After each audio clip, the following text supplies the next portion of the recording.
Page 131, 132. This is part 3, Summer's point of view. The title is Egyptian Tomb.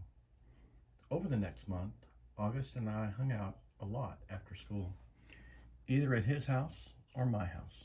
August's parents even invited Mom and me over for dinner a couple of times. I overheard them talking about fixing Mom up on a blind date with August's uncle, Ben.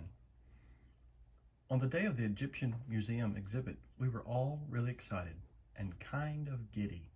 It had snowed the day before, not as much as it had snowed over the Thanksgiving break, but still, snow is snow.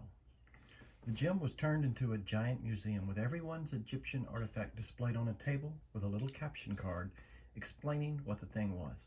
Most of the artifacts were really great, but I have to say I really think mine and August were the best.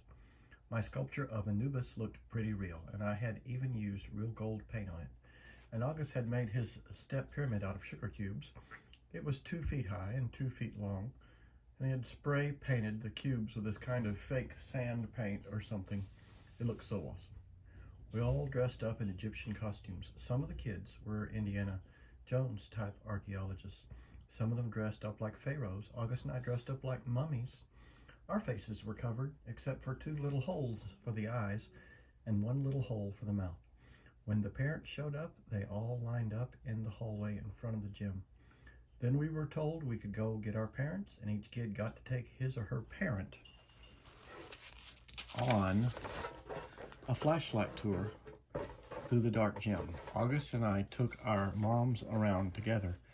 We stopped at each exhibit explaining what it was, talking in whispers, answering questions.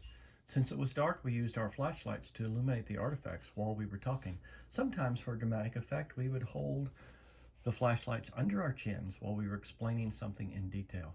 It was so much fun hearing all these whispers in the dark, seeing all the lights zigzagging around the dark room. At one point, I went over to get a drink at the water fountain. I had to take the mummy wrap off my face. "Hey, Summer," said Jack, came over to talk to me. He was dressed like the man from The Mummy. "Cool costume." "Thanks." "Is the other mummy August?" "Yeah." "Hey, do you know why August is mad at me?" "Uh-huh," I nodded. "Can you tell me?" "No." He nodded. He seemed bummed.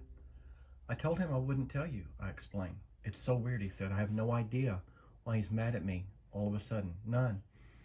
Can you at least give me a hint?" I looked over at where August was across the room, talking to our moms. I wasn't about to break my solid oath that I wouldn't tell anyone about what he overheard at Halloween, but I felt bad for Jack. "Bleeding scream," I whispered in his ear, then walked away.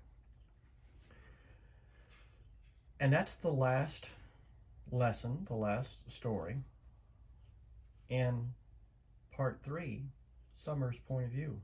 I'm excited because tomorrow we get to do part 4, Jack's point of view. Whoa.